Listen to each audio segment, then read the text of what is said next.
How to make tall cake in summers, और वो भी 1 kg से कम के वेट में।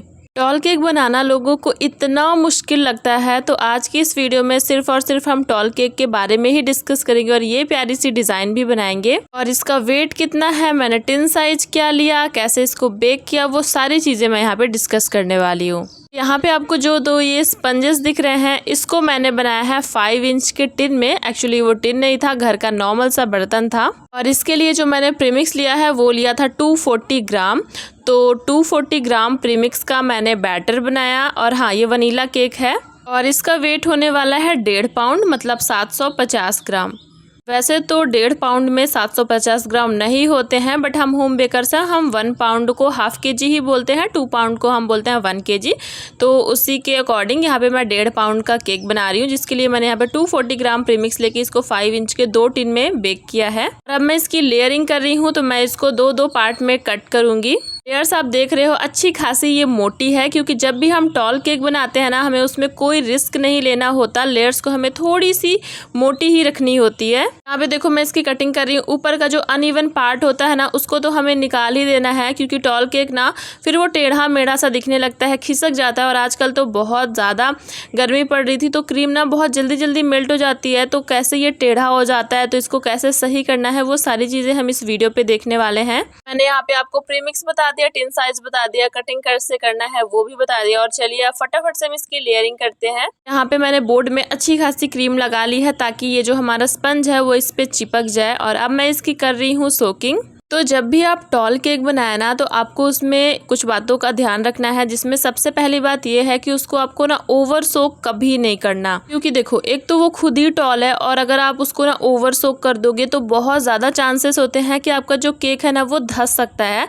तो इसीलिए सोकिंग उतना ही करें जितना ज़रूरी है। हो सके तो थोड़ी सी कम ही सोकिंग करें, बट ओवर सोकिंग कभी मत करें, क्योंकि फ्रेश केक है ना वो खाने में अच्छे ही लगते हैं, सॉफ्ट ही रहते हैं। तो सोकिंग करना इंपॉर्टेंट है, बट आपको ज़्यादा सोकिंग नहीं करनी। दूसरी बात यह है कि आपको जितनी मोटी आप रख रहे हो अपने स्पंज की लेयर, उतनी ही मोटी आपको क्रीम की लेयर भी रखनी है। ये भी काफ़ी ज़्यादा इम्पॉर्टेंट है, तभी आपका केक का जो टेस्ट है वो अच्छा आएगा और इसका जो हाइट है वो भी अच्छी आएगी। तो आपको जितना मोटी, मतलब जितना मोटा आप अपना स्पंज रख रहे हो, उतनी ही मोटी आपको क्रीम की लेयर भी देनी है। जैसा कि मैंने बताया कि ये वनीला केक है, तो इसकी लेयरिंग के बीच में मैं यहाँ पे वाइट चॉकलेट कंपाउंड को ना क्रश करके, मतलब छोटे छोटे पीसेस में काट के मैंने यहाँ पे डाला है। आप यहाँ पे वाइट चोको चिप्स भी डाल सकते हो, वाइट चॉकलेट गनाश भी ऐड कर सकते हो। वो टोटली आपके ऊपर डिपेंड करता है कि आप वनीला केक की फिलिंग में क्या देते हो। मैं वाइट चिप्स या तो फिर यही कंपाउंड को मैं क्या करती हूँ कि कट करके बीच पे डाल देती हूँ।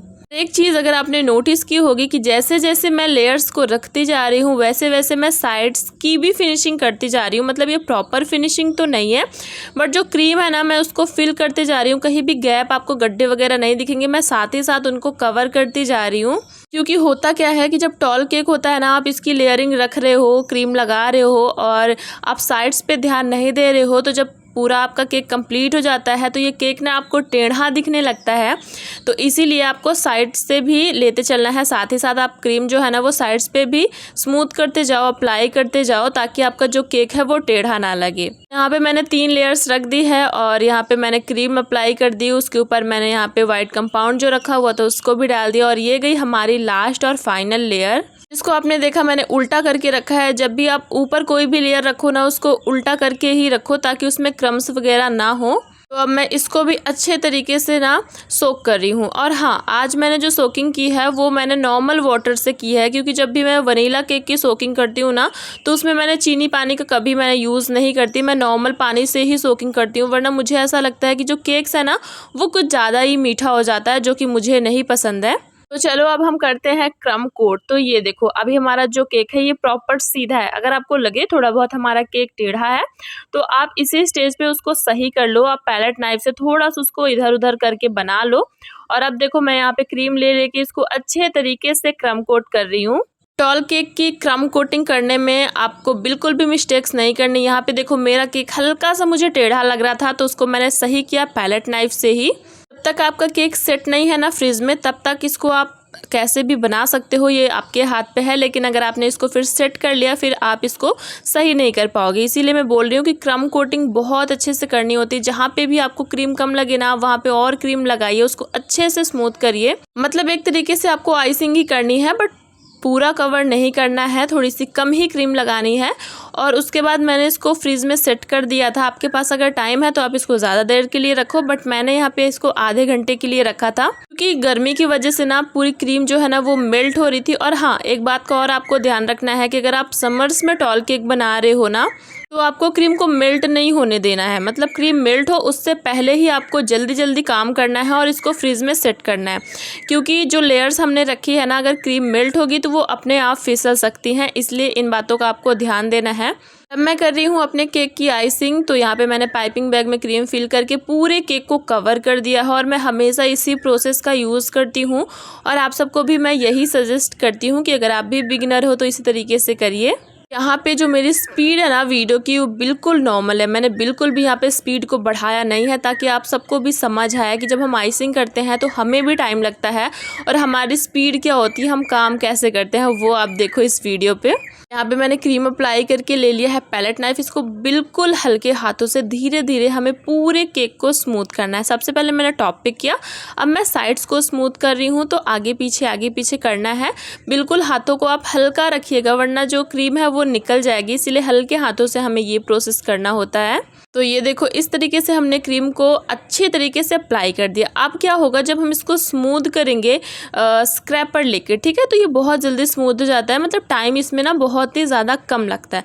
और अभी देखो, जहाँ जहाँ मुझे कम लग रहा था वहाँ पे मैंने थोड़ी थोड़ी सी और क्रीम अप्लाई कर दी है, और अब मैं इसको स्मूथ करूँगी स्क्रैपर की हेल्प से। आप यहाँ पे प्लास्टिक का स्क्रैपर या तो जो फ्लेक्सिबल वाला होता है ना, उससे कर सकते हो। मतलब आपके पास जो भी है ना, आप उससे कर सकते हो, ठीक है। तो देखो, बिल्कुल हल्के हाथों से मैं यहाँ पे टर्न टेबल को घुमा रही हूँ, बिल्कुल धीरे धीरे, बिल्कुल स्पीड को मैंने इंक्रीज नहीं किया है यहाँ पे। और अब जो स्क्रैपर पे एक्स्ट्रा क्रीम आ रही है ना, साथ ही साथ उसको भी हमें निकालते जाना है। ये देखो, अभी मैं इसको थोड़ा ऊपर करके स्मूथ कर रही हूँ, क्योंकि मेरा जो स्क्रैपर है ना वो थोड़ा सा इस केक के हाइट का नहीं था, मतलब थोड़ा सा छोटा था। तो ये सिर्फ 750 ग्राम का केक है, और इसको मैंने शॉर्ट वीडियो पे भी अपलोड किया था ना, किसी ने सही गेस नहीं किया था, क्योंकि ये देखने में लग ही नहीं रहा था कि ये सिर्फ 1.5 पाउंड का केक है। तो इस तरीके से आप टॉल केक्स बना सकते हो, बहुत प्यारे लगते हैं टॉल केक्स। बस हाँ, थोड़ा सा ट्रिकी होता है बनाने में, थोड़ा सा टाइम टेकिंग भी होता है, हमें थोड़ा सा ज़्यादा ध्यान दे के इसके ऊपर काम करना होता है। तो ये देखो, अभी ऊपर जो क्रीम थी ना एक्स्ट्रा, उसको मैं स्मूथ कर रही हूँ, बट अभी अच्छे से आइसिंग नहीं हुई है। अभी हमें और अच्छे तरीके से इसकी आइसिंग करनी है। और देखो, बिल्कुल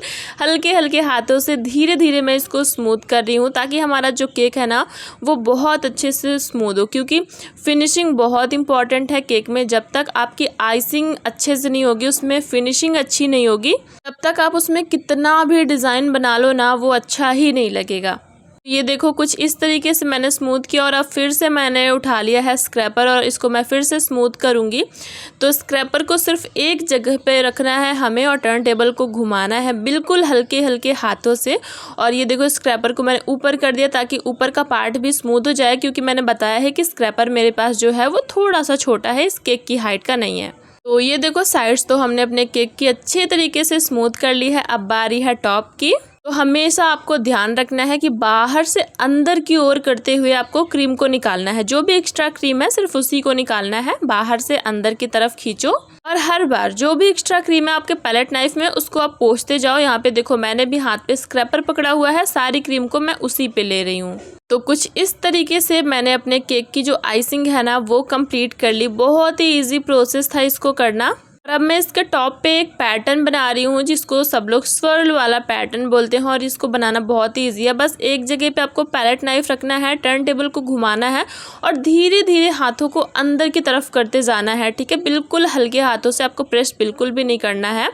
और ये बहुत ही सुंदर सा एक स्वर्ल वाला पैटर्न, गोल गोल सा एक डिज़ाइन बन जाएगा, जो कि देखने में काफ़ी प्यारा लगता है। और हाँ, इसी के साथ आपको बोर्ड को भी क्लीन करना है, क्योंकि आप जब तक बोर्ड को क्लीन करोगे नहीं ना, तब तक आपका जो केक का असली लुक है वो नहीं आएगा। और हाँ, इसको आप फ्रिज में रख दोगे तो क्रीम जो है बोर्ड की वो चिपक जाएगी, फिर देखने में भी इतना सुंदर नहीं लगता। तो ये देखो हमारे टॉल केक की आइसिंग हो चुकी है कंप्लीट। और हाँ, अभी वीडियो ज़्यादा लंबा हो रहा था तो इसका जो ये डेकोरेशन वाला पार्ट है उसको मैं दूसरी वीडियो पे लाऊंगी। अगर आप सबको जानना है तो जल्दी से मुझे कमेंट में ज़रूर बताइएगा, मैं इसकी भी वीडियो बहुत जल्दी लेके आऊँगी। अगर आज की वीडियो अच्छी लगी होगी तो प्लीज़ एक लाइक करके एक प्यारा सा कॉमेंट ज़रूर करिएगा।